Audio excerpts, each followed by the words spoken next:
एक तो कुंडली होती है जन्म कुंडली, दूसरी बनती है प्रश्न कुंडली।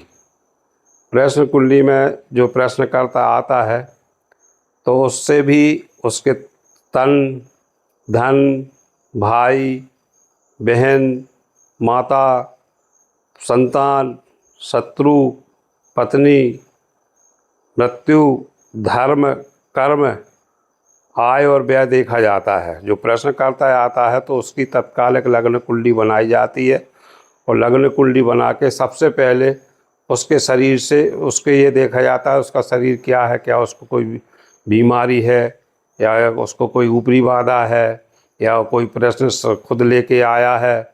तो उसके पहले स्थान से उसके शरीर को देखा जाता है, उसमें अशुभ ग्रह बैठा है तो उससे पता लगता है उसको कोई व्याधि है।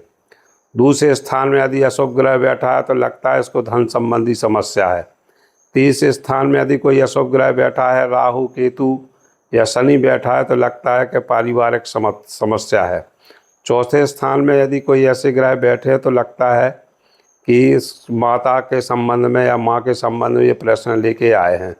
यदि पाँचवें स्थान में अशुभ ग्रह बैठे हैं तो संतान से संबंधित ये व्यक्ति प्रश्न लेके आया है। षष्ठम स्थान में यदि कोई ग्रह खराब बैठे हैं तो उससे लगता है कि ये शत्रुओं से पीड़ित है और शत्रु की समस्या लेके आया है। फिर उसके बाद यदि सप्तम स्थान में भी ऐसे ग्रह बैठे हैं तो लगता है कि ये पत्नी से पीड़ित है, पत्नी का स्वास्थ्य खराब है या पत्नी से संबंधित कोई समस्या लेके आया है। इसी प्रकार 12 भावों में ये देखा जाता है कि जिन जिन भावों में अशुभ ग्रह बैठे हैं उनसे पता लगता है कि ये भाव पर इसी भाव से संबंधित प्रश्नकर्ता प्रश्न लेके आया है।